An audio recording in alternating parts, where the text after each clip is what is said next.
De retour sur le rucher de Crosne après le jogging trop tardif, beaucoup trop tardif à 12h30, c'est pas bien, demain il faudra que je parte beaucoup plus tôt. Mais bon, j'étais curieux de venir voir le rucher, donc je suis venu direct, et on voit que ça capture parfaitement. La première boîte, les abeilles sortent par le manchon, donc pas de souci, on voit toutes les abeilles qui sortent par le manchon. Une seule abeille dans la boîte de capture, et elle va sortir si elle ne se fait pas gêner par les frelons. Elle va réussir à sortir. Allez, choisis ta maille et tu passes.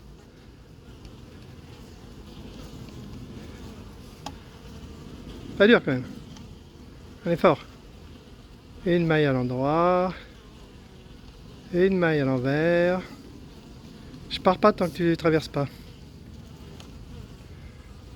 Les frelons qui tournent autour, ça ne les gêne pas du tout. Bon, ben on voit que ça capture un max. Les frelons morts d'en bas, c'est les frelons d'hier. Et là, on a 1, 2, 3, 4, on a 5 frelons qui se baladent, qui n'attaquent pas l'abeille. Donc c'est top. L'abeille a tout le temps qu'elle veut pour sortir. Elle mettra le temps qu'il faut, mais elle sortira. Elle n'est pas en danger en fait. Les abeilles sortent à fond en dessous. C'est très très bien. C'est parfait. Cette abeille est un petit peu têtue, hein. Mais elle n'est pas en danger.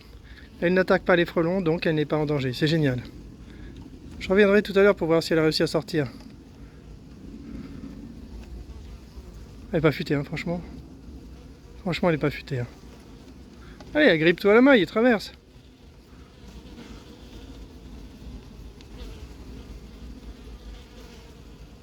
Ah, je l'aiderai pas. Elle n'a qu'à sortir toute seule. Elle n'a qu'à apprendre comme les autres. Ok, deuxième boîte. Une guêpe capturée dans la boîte de capture. Elle peut traverser elle aussi, hein. 3 frelons capturés, c'est top. Des frelons morts en bas. Génial. Troisième tente. Un frelon dans le manchon. On va voir si d'ici 2 minutes il rentre, il vole encore. Il marche pas, c'est pour ça qu'il ne rentre pas dans le cône. Il y a une abeille capturée dans la boîte. On va lui laisser le temps de sortir. Et dernière tente, rien du tout. Quand il n'y a rien du tout, il faut faire gaffe que les frelons ne s'échappent pas par un clapet ou je ne sais quoi. On voit que les abeilles traversent le premier clapet sans problème. C'est super, des tentes qui marchent très très bien. Bonne nouvelle de la journée, il y a un revendeur avec qui je suis en contact depuis l'année dernière, qui a testé les tentes l'année dernière, c'est un utilisateur aussi. Et là, il veut passer commande d'une centaine de tentes, donc c'est pas mal. Ça va peut-être pas plaire à André qui n'a pas envie de refiler sa marge, parce qu'André il est comme ça, la marge il a envie de la garder. Mais bon, à partir du moment où on a joué le jeu de passer par le réseau de revendeurs, eh ben, il faut le faire, hein. Ensuite on a un petit problème, d'intendance, en quelque sorte. C'est que nous on a acheté des tentes pour notre site, pas pour les revendeurs. Donc à terme il faudra que les revendeurs achètent leurs propres tentes. On ne va pas leur vendre nos tentes. Là, on a 3000 tentes, on sait qu'on va les vendre cet été et ça ne nous plaît pas de les donner aux revendeurs. C'est à eux de passer leur commande. Sauf que là, c'est les revendeurs qui nous ont fait confiance. Eh bien, on ne veut pas les décevoir. Donc, on va leur vendre quelques dizaines ou quelques centaines de tentes. Je ne sais pas encore. Et on va surtout essayer de se dépêcher de passer les commandes de nouvelles tentes. Le problème, c'est que ça demande du financement. On était super contents. On avait trouvé un financement chez LCL. Et en fait, on est tombé sur des blaireaux comme c'est pas permis.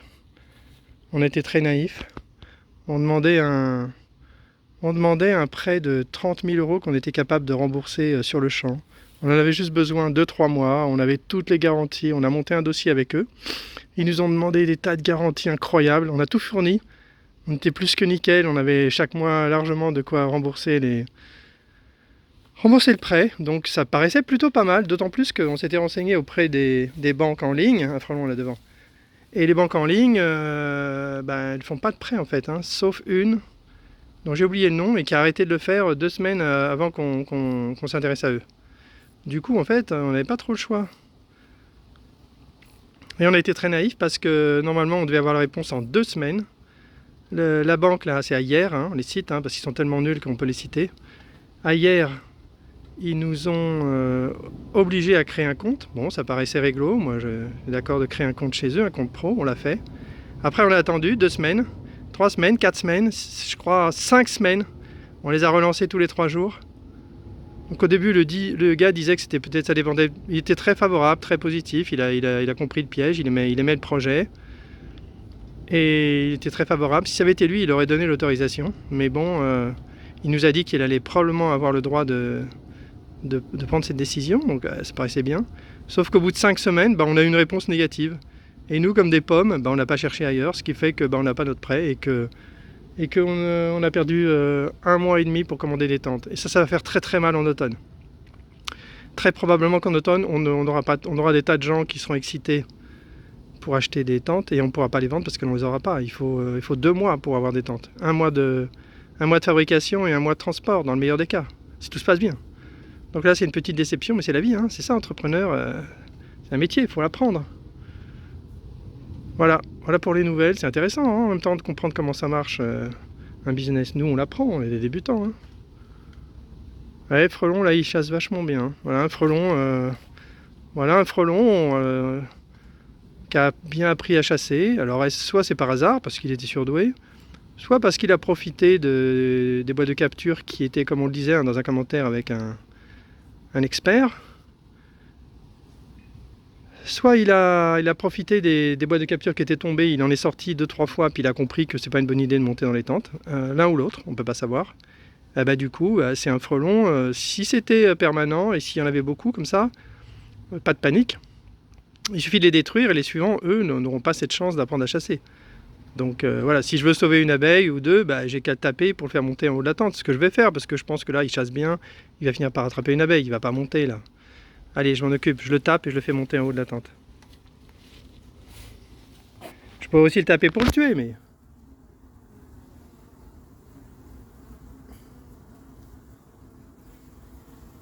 Il en rate beaucoup. Hein. Hop, voilà, je l'ai tapé. Du coup, il va se retrouver en haut de la tente. Là, je vois pas très bien. Je crois qu'il est des directs. Hein. Je crois qu'il est dans la... J'ai bien visé. Il est monté direct dans... Je crois qu'il est monté direct dans le sas. Je crois que c'est lui, là. S'il vole vite et qu'il s'énerve... Ouais, c'est lui. C'est lui. Donc le sas est bien réglé, pas de souci. Quelqu'un s'inquiétait du réglage du sas. Non, il n'y a pas de problème pour régler le sas. Il suffit de l'incliner un peu, c'est bon. Donc il est dans le premier sas et il va normalement finir par se retrouver capturé dans la boîte définitive. Donc tout va bien. Voilà, pas de panique. Hein. Quand quelques frelons apprennent à chasser, pour une raison ou une autre, certains apprendront tout seuls. Hein. Tout est possible, hein. Tout arrive. Toutes les combinaisons peuvent arriver. À ce moment-là, on arrive, on les tape à la raquette, on s'en débarrasse. Ou alors on les fait monter, comme je fais moi, en haut de la tente, pour avoir le plaisir de les capturer dans la boîte. Et voilà, et c'est réglé. Donc là, on voit que les boîtes commencent à attraper des frelons.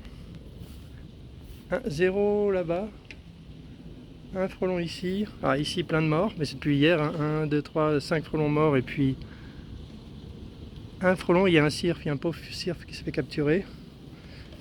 Et ici, c'est là que ça capture le plus. Souvent, il y a une tente qui capture plus que les autres. C'est-à-dire qu'en réalité, il y a une ruche qui attire plus les frelons que les autres. C'est toujours comme ça. Et comme quelqu'un le faisait justement remarquer, Thierry, je crois, les frelons n'attaquent pas les ruches les plus faibles. Ils attaquent les ruches les plus fournies, là où il y a le plus d'abeilles. C'est plus facile à attraper les abeilles. Ils sont attirés par le flot des abeilles. C'est normal. Du coup, ils attaquent les colonies les plus fortes. Oh, je suis à l'endroit où on se prend des abeilles dans la figure. Je vais me déplacer. Bon, il faut vraiment que je revienne ici, que je prenne ma pioche et que je fasse un gros trou pour mettre le figuier. Ça va être trop bien. Puis en plus, il y a Jean-Marc qui m'en a proposé plusieurs. Donc je pense que je vais faire des plantations de figuiers un peu partout. Il fait hyper chaud. Bah oui, évidemment, j'ai fait mon jogging un peu tardivement, mais j'avais trop envie de le faire. Parce qu'il faut prendre les bonnes habitudes. Je ferai gaffe demain, je ferai plus tôt. Ouais, il faisait pas super chaud, mais là, par exemple, que partir maintenant, là, ça commencerait à devenir débile. Donc, faire gaffe quand même. Allez, petite vue d'ensemble. C'est le rucher de Crosne. On teste les boîtes de capture doubles qui sont super. Il faut choper André, l'amener ici et lui faire admettre de force que c'est une bonne solution et qu'il faut le généraliser le plus tôt possible. Et on va aussi faire une proposition de mise à jour. Donc les utilisateurs, si vous voulez des boîtes de capture, il faut faire pression, il faut écrire à André. Son adresse mail, c'est andré@ Minecraft.com, je dis des conneries, hein, ça n'existe pas. Et voilà, pour le convaincre qu'il faut accepter le changement dans la vie et que donc il faut faire cette mise à jour. Et bien sûr, ça sera au prix modique, hein, ça sera vraiment au prix le plus bas possible pour faire les mises à jour. Sachant que il restera quand même le transport à charge qui, moi, me gêne tout le temps de faire dépenser de l'argent aux gens comme ça. Mais en même temps, l'évolution de la tente, progressivement, c'était nécessaire.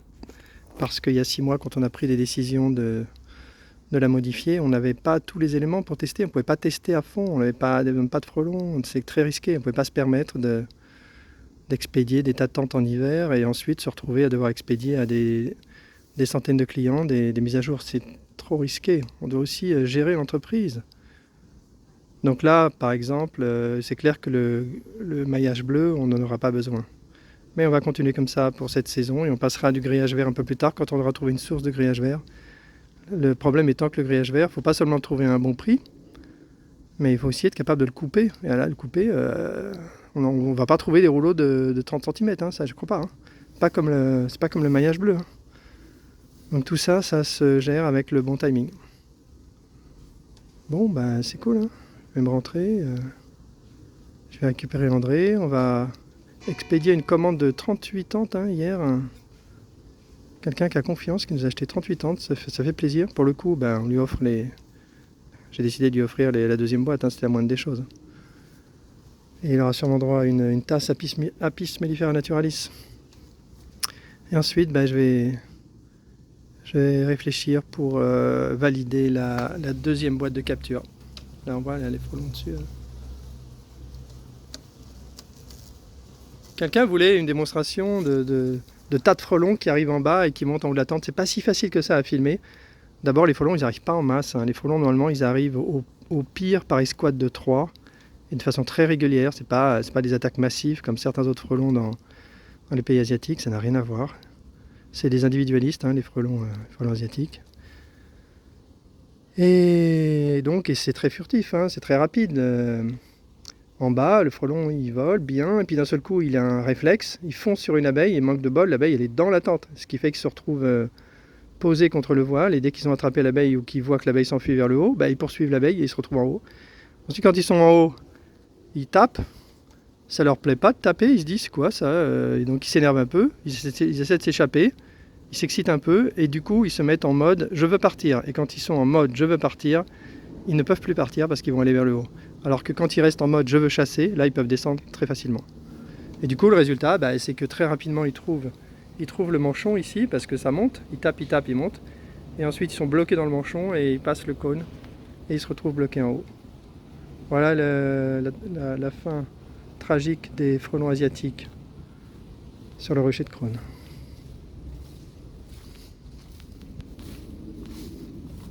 Et là, globalement, on voit qu'il n'y a pas de frelons. Hein.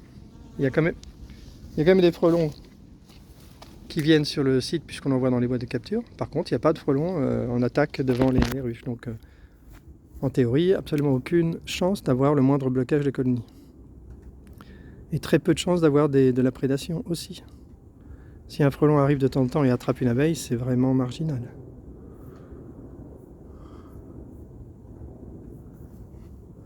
Allez, petite vue globale. Et ça sera fin de cette vidéo. C'était une vidéo sur le rocher de Crone. J'en ferai très régulièrement à environ 12h30. Terminé.